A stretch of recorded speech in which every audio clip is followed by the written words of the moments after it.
Joining me right now is Democratic Congressman David Cicilline of Rhode Island, a member of the House Budget Committee. Sir, it's great to have you with me, and let's talk about Rhode Island specifically, just so we have the context set up for our viewers, what the sequester means, the impact civilian defense employees facing furloughs 5,000, children losing Head Start services 200, teacher aid jobs at risk roughly 30.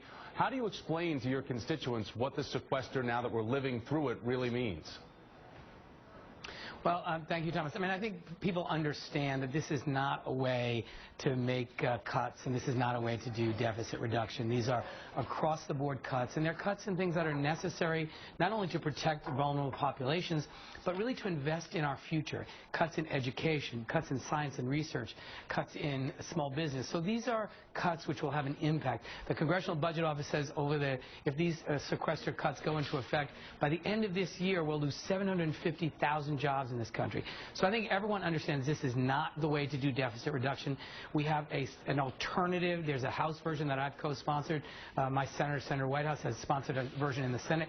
We ought to have a real debate about how to replace sequester with responsible cuts, closing tax loopholes, reforming our tax code, passing the Buffett rule, a combination of generation of revenues with cuts in spending, but protecting the things that are necessary to grow our economy. So I think it's going to be, the sequester has begun. I think we're not going to begin to see the real impact of it for a month or 2 months, 3 months. And I'm hoping that we're going to have an opportunity. People would say that by March 27th, we're going to know for sure how this really feels, because that's the deadline when we truly run out of cash, and that everybody that's watching this and knows how Congress has been dealing so far to get us to this point expects that there could be the possibility of a government shutdown. So why do you think that there can't be a compromise made? As you point out, that there are cuts on the table. The president has talked about entitlement cuts, but the big sticking point is revenue. So how come there can't be a balance that's found if the president's willing to negotiate?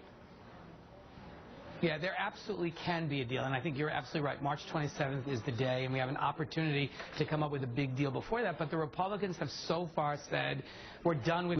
We will not close a loophole. We will not end a subsidy. We will not reform the tax code. That we've done all of the revenue generation we're going to do. What the president is saying, and he's right, is we've got to do this in a balanced way that has to include revenues, closing some of these loopholes, ending these subsidies to big oil, ending these big agricultural subsidies, doing things that will reform our tax code and at the same time generate revenues, coupled with cuts, with real cuts in the right things. And I think so far the Republican House leadership has refused to engage in that conversation. We're going to have an opportunity to really press for it in the next several weeks, and I'm hoping we can work together, Democrats and Republicans, and come up with the right solution, the big deal for our country. When you talk about a big deal, does that mean resurrecting the grand bargain? Can that get new life breathed into it into the 113th Congress? Absolutely. I think in this moment, we've had the cuts in spending that the Republicans demanded. We've generated some new revenues as a result of the fiscal cliff. We now are in a place where we ought to be able to reach the grand bargain, the big deal.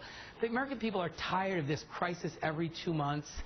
They've really lost faith in our ability to solve the big problems.